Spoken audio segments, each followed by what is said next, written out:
A paz de Cristo, meu irmão, minha irmã, que Deus possa te abençoar. Quero te pedir, antes de mais nada, que você possa se inscrever, apertar em todas as notificações para que você possa receber todo o nosso conteúdo, que você possa também curtir, que você possa comentar e que você possa fazer algo para o reino do Senhor, que é compartilhar. Compartilhe esse vídeo que está por vir, não deixe de semear na vida das pessoas. Muita gente necessita ouvir a palavra de Deus.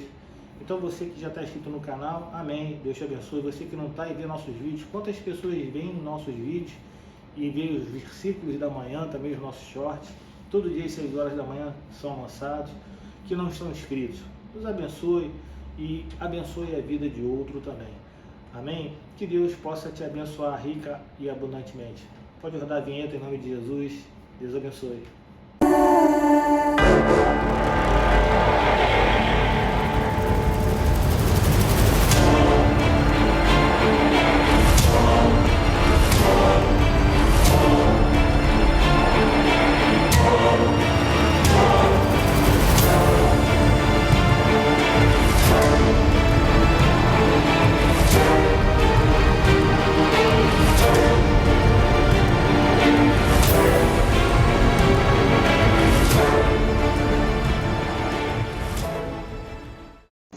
Você pode ficar em pé?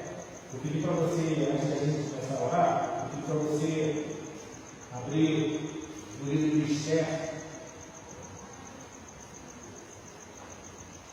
Abrir sua palavra de vida no livro de Esther.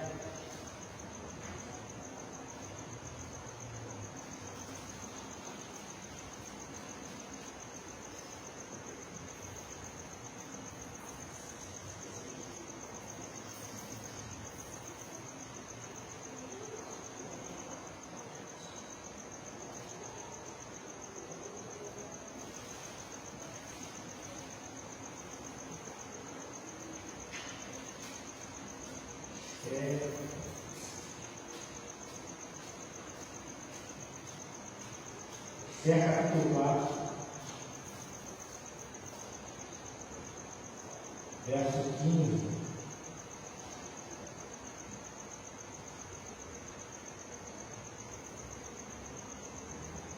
Esther capítulo 4, verso 15. Ele está lendo 15, 16 e 17. Diz assim: Então Esther pediu que levassem a Mordecai a seguinte resposta. Verso 16: Vá e reúna todos os judeus que estiverem em Suzã e jejuem por mim. Não comam, nem bebam nada durante 3 dias, nem de noite, nem de dia. Eu e as minhas servas também jejuaremos. Depois irei falar com o rei, ainda que seja contra ele. Se eu tiver de morrer, morrerei. Então Mordecai foi e fez tudo o que Esther lhe havia ordenado. Pai bendito e amado, Deus de toda glória, fala conosco, Senhor, nessa noite. Fala aos nossos corações, Senhor. Toque em nós, Senhor. Oh, Pai, que haja transformação de vidas através dessa palavra. Uma palavra, Senhor, que liberta, que cura, que salva, que transforma vidas, Pai. Fala tremendamente ao nosso coração antes de orarmos a Ti, Senhor. Que o Senhor possa ser conosco nesse momento, Pai. Pai, trazendo a luz e o entendimento, Senhor, do que Tu desejas, Senhor. Tu queres o reino secreto, Senhor. Tu queres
Nesse tempo estranho, no lugar estranho, nessa terra estranha dos judeus, havia naquele tempo uma cultura pluralista na cidade aonde os judeus estavam. Aí haviam também os judeus nessa cultura pluralista, dentro de um território onde eles não eram os dominantes, eles eram dominados, eles não detinham confiança nos governantes daquela terra. Os judeus eram exilados, longe da sua terra, numa terra distante, numa cultura distante, longe dos seus, longe das suas casas. Pois bem, eu não sei se você consegue enxergar, ver alguma semelhança com os dias de hoje, mas me parece muito parecido com os dias de hoje, porque diz a palavra de vida que nós estamos no mundo, mas o nosso reino é nos céus. O nosso reino não é nessa terra, o nosso reino é nos céus. Vivemos aqui uma cultura pluralista também. Estamos num território que não é dominado por nenhum de nós. Nós estamos aqui e não temos a confiança dos governantes dessa terra. O nosso reino é junto com o nosso Senhor, com o nosso reino. E um dia chegaremos lá e é dos céus. Você e eu somos cidadãos dos céus. Enquanto isso, estamos aqui. Estamos passando tempo, não como exilados, mas estamos passando tempo aqui nessa terra. Naquele tempo, nesse tempo, os persas tinham todo o poder e os judeus não tinham nenhum poder. Nenhum poder eles detinham. Ainda que eles tivessem até nascidos na Pérsia, eles eram exilados. Exilados que estavam longe da sua terra natal, cercados por pessoas estranhas.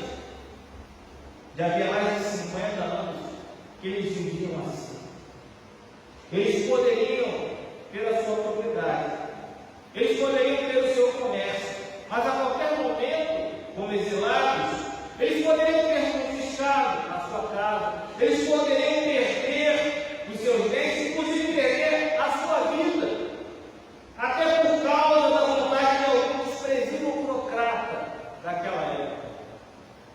A estratégia do Império Persa, que dominava os judeus naquela época, era oferecer aos seus subjugados todo o poder e glória àqueles que assimilassem a sua cultura.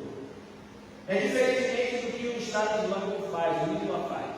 Eu não sei se você acompanha, eu não acompanho muito televisão, mas eu vejo outras mídias, vejo principalmente no YouTube.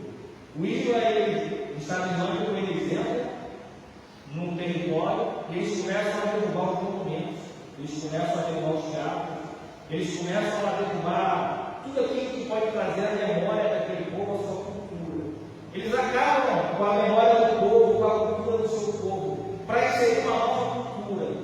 Essa é a estratégia que eles utilizam. A Pérsia usava outra estratégia, usava a mesma estratégia da Babilônia. Assim, quando os medos persas entraram e conquistaram a Babilônia, eles usavam a mesma estratégia. Eles pegavam aqueles que eram subjugados e traziam para a sua cultura. Eles não os subjugavam de qualquer maneira, não apagavam a cultura do seu inimigo. Eles traziam o seu inimigo para si e eles mostravam a sua cultura e colocavam eles subjugados dentro da cultura que eles tinham. Então, o Império Persa buscava transformar aqueles povos que habitavam o seu território numa massa uniforme, não apenas uma massa.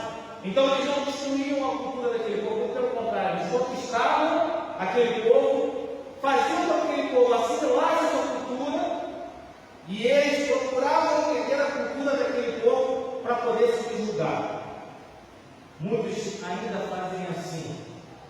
Pois bem, a pressão por se conformar, porque havia um conformismo dos judeus, tornava a tentação ainda maior, porque os cativos exilados já haviam, aqueles que não estavam mais lá, já haviam partido com Zorobabel. Ciro havia dado e tinha concedido que alguns voltassem com Zorobabel, no tempo do decreto, e depois com Esdras. Então, quando os medos persas conquistam a Babilônia, depois de 43 anos de cativo, o povo judeu, o povo medo persa, através de Ciro, passou uns quase 10 anos, depois de um tempo, Ciro decretou que eles poderiam voltar devagarzinho. Então, primeiro, numa leva foi Zorobabel, como líder, e depois foi Esdras. Mas nem todos os judeus eles foram para Jerusalém. Nem todos eles foram, porque mais de 50 anos já haviam passado, depois do acontecimento do cativeiro. Então, a maioria continuou e permaneceu em Suzã, que era a capital da Pérsia. Na época era a cidade mais rica, era a cidade mais bonita da época. Eles eram fortemente tentados a ficar, a se acomodar confortavelmente no império. Você sabe quantas pessoas haviam naquele império? 50 milhões de pessoas. Você imagina isso? 5 vezes a quantidade de portugueses, se eu não me engano, são 10 milhões que tem portugueses, se eu não me engano. Mas são 50 milhões de pessoas. Muita gente. Porque o cativeiro havia sido bom para algumas pessoas. E principalmente para aqueles que já estavam acostumados. Muitos judeus não queriam voltar para reconstruir Jerusalém do zero. Jerusalém destruída, em meio à pobreza, em meio a destroços, e muitos judeus não queriam voltar para a sua terra natal. Eles haviam chegado a um acordo com os poderes da época e se esqueciam que aquele ambiente pagão que eles viviam sempre seria no mínimo potencialmente hostil e nunca seria de confiança. Eles nunca conseguiriam levar e receber a confiança dos governantes daquela época, mas eles preferiam ficar ali conformados dentro daquela situação. Eles haviam se esquecido de que as autoridades superiores eram dominadoras e eram corruptas e que facilmente poderiam se voltar contra eles. Se a integração, a assimilação era uma tentação que as pessoas enfrentavam nos dias de Esther, então o desespero, sem dúvida, era outro. Havia também uma tensão entre os judeus, porque o povo subjugado dentro de uma terra onde havia dominadores firmes, fiéis, várias nações, dentro de um próprio império. Um império todo poderoso, mas um império volúvel, que poderia muito bem em algum momento se tornar antagônico. Além do mais, aquele povo, a maioria deles, seguia um Deus que era inescrutável. Era um Deus perverso. Era um Deus que podia a qualquer momento determinar, segundo a sua vontade e segundo os seus ritos, que se exterminasse o povo e os judeus estariam inseridos nele. Pois bem, o livro de Esther nos mostra que o grande império não é, afinal de contas, governado por gigantes terríveis, mas por burocratas insignificantes.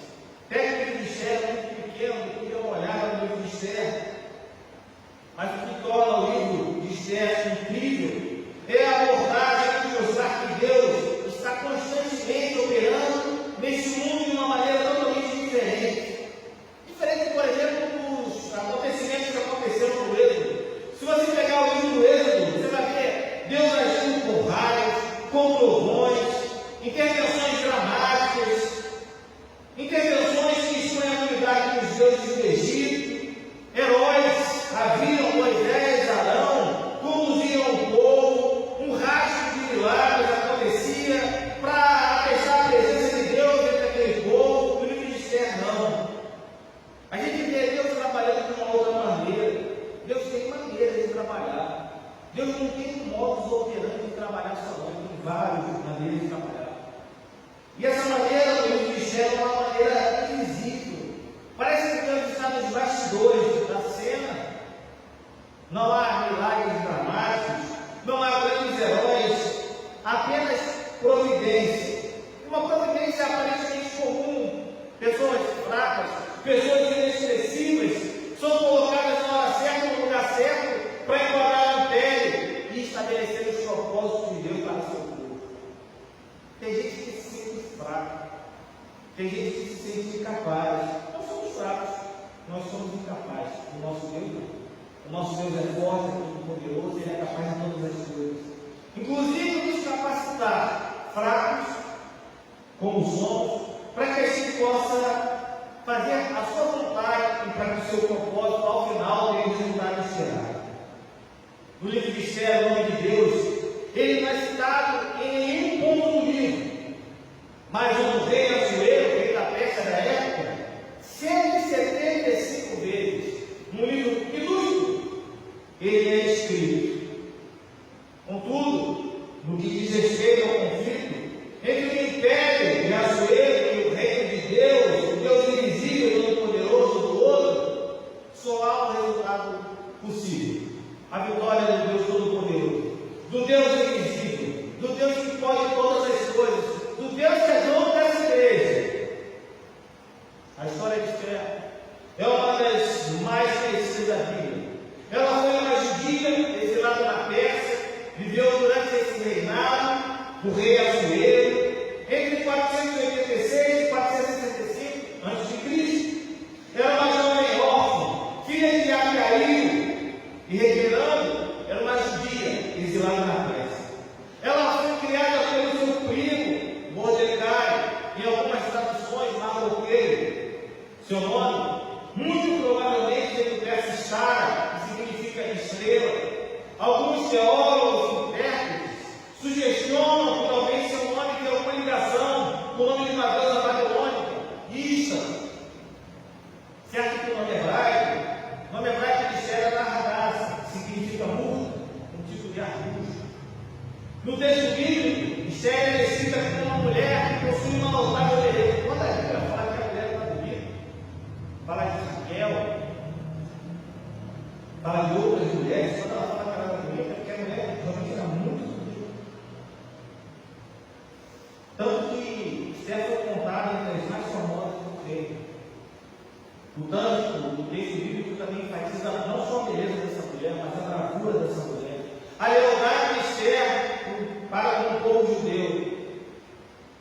A história de Esther é uma das mais belas da palavra de Deus.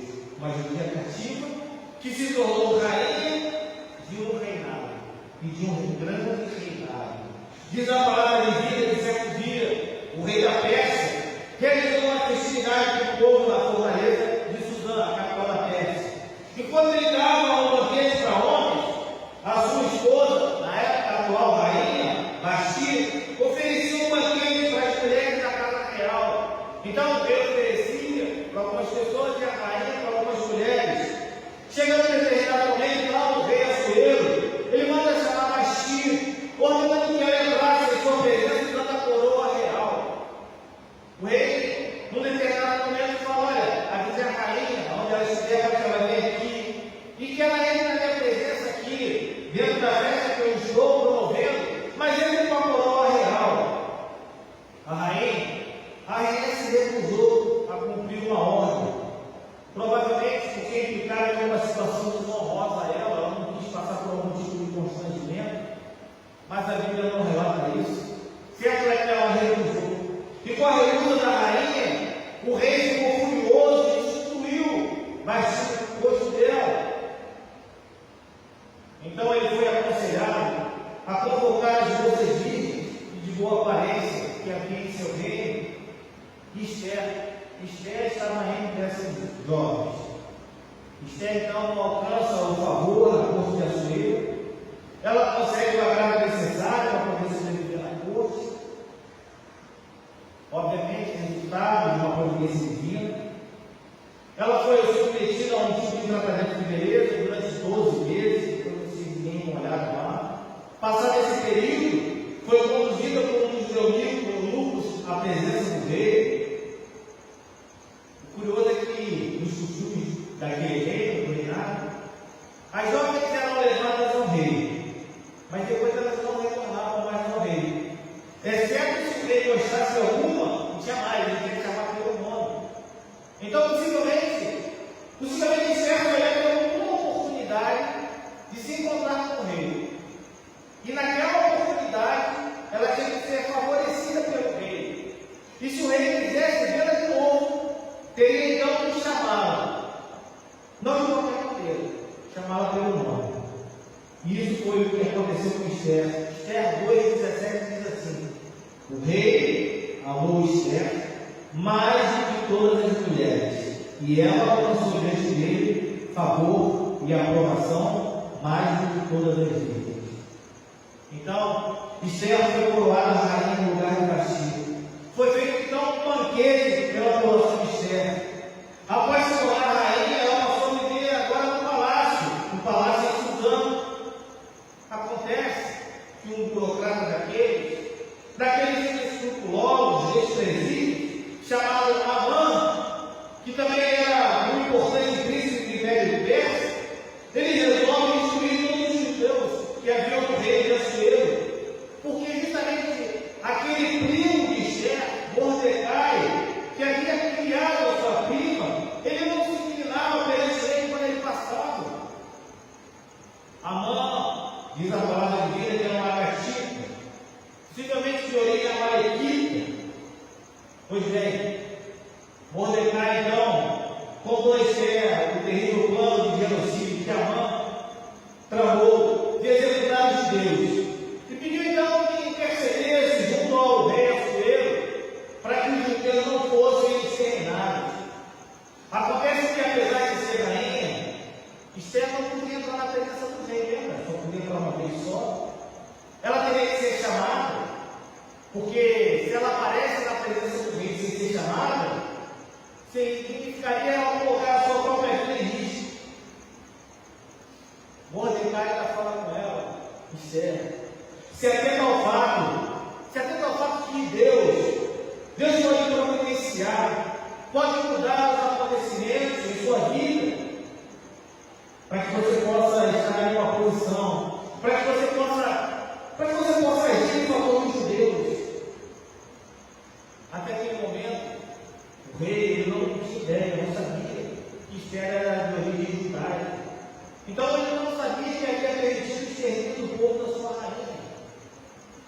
E aí está justamente no texto de Esther 4, 15 e 17. Então Esther pediu que levasse a Mordecai a seguinte resposta. Depois da insistência de Mordecai, sabendo que Amã havia tramado e o rei Assuero havia decretado que todos os judeus fossem exterminados. Então, Esther pediu que levasse a Mordecai a seguinte resposta: vá e reúna todos os judeus que estiverem em Suzano, e jejuem por mim. Não comam nem bebam nada durante 3 dias, nem de noite nem de dia. Eu e as minhas servas também jejuaremos. Depois irei falar com o rei, ainda que seja contra a lei. Se eu tiver de morrer, morrerei. Então Mordecai foi e fez tudo que Esther havia ordenado. A situação era delicada. Aí a rainha Esther então conclama os judeus a jejuarem durante 3 dias, pois ela agiria contra a lei e entraria na presença do rei, sem ele chamar. Ela usa de sabedoria, intercede pelos judeus. Após os 3 dias, então, Esther se aprontou, colocou seus trajes reais, entrou no pátio interior da casa do rei. Assuero estava sentado no seu trono e ele viu Esther parada no pátio. Eu fico imaginando aquele momento na cabeça daquela mulher. O rei me viu. Ou ele aponta o cetro e me chama, ou ele me fulmina agora. Assuero esteve o cetro de ouro que tinha na mão em favor de Esther e permitiu que Esther se aproximasse. O rei então perguntou o que ela queria e disse até a ela que daria até metade do seu reino a ela, de tanto quanto ele amava aquela mulher. Mas Esther, a mulher com sabedoria é outra coisa. Esther com muita sabedoria, agindo com muita sabedoria, só convidou ele para justamente com Amã, aquele que havia infernizado a vida de Assuero para exterminar os judeus, participasse de um banquete que ela havia preparado. Na ocasião do banquete, Esther então solicitou permissão para preparar o segundo banquete no dia seguinte. Ela não falou no mesmo dia. Ela pediu para que pudesse fazer o segundo banquete, que as pessoas pudessem estar no segundo banquete. E no segundo banquete, Esther revelou para o rei que ela era judia e que todo o seu povo estava sentenciado à morte, inclusive ela. Esther, além do mais, fala que Amã era quem tinha trabalhado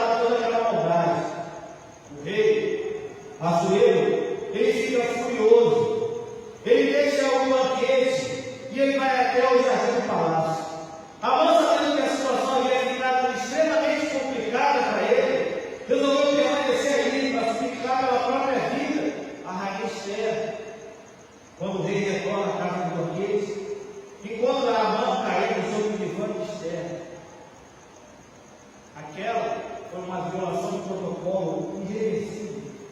Pois o rei entendeu que Amã havia tentado violentar a rainha. Esther 7:8. Porventura queria ele também forçar a rainha perante ele nesta casa. Ele fica mais furioso do que ele já estava. Quando ele escuta essas palavras, logo os servos da corte, entendendo que aquele era o filhinho para Amã e cobrir o seu rosto. Era costume dos gregos e romanos cobrir o rosto do sentenciado à morte. Porém, entre os persas, essa é a única referência desse tipo de costume. Amã, então, foi enforcado. Numa forma que ele mandou fazer, ele havia preparado para Mordecai, a época do serviço dos judeus. Mas o rei não podia revogar o seu decreto. Ele não podia revogar o decreto anterior. Mas Esther conseguiu fazer com que um novo decreto fosse realizado pelo rei Assuero, autorizando agora os judeus a se defenderem. Porque o extermínio era claro, e era o extermínio sem defesa. Agora não. Ele decreta que os judeus, nos dias em que seriam atacados, poderiam se defender. E ele publica esse decreto através do seu servo. Assim, os judeus passaram a ter direito à legítima defesa, coisa que não existia. Eles tinham que morrer calados, sem ser nada, sem fazer nada. Como resultado disso, por fim, os judeus mataram seus inimigos, exterminaram a casa de Amã. Pois bem, 75 mil inimigos foram mortos. 75 mil pessoas que odiavam o povo judeu foram mortos. E os judeus não tocaram no discórdia, não tocaram na sobra daquela guerra. Esse livro de Esther, nos mostra que o reino de Deus não é como o império de Assuero. O livro de Esther constantemente nos comparar e contrastar o reino de Deus com o império de Assuero.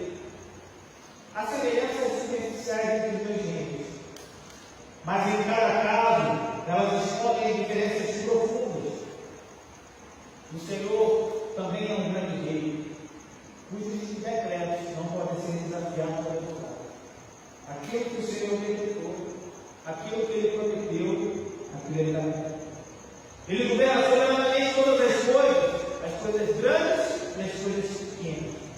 Ele deve ser obedecido, ou certamente nós iremos sofrer as consequências. No entanto, a lei de Deus, do nosso Deus, ela sempre é benéfica para cada um de nós, para homens e mulheres, diferente das decisões e das leis que eram feitas, decretadas através das situações do homem, a mercê dos seus conselheiros insensatos.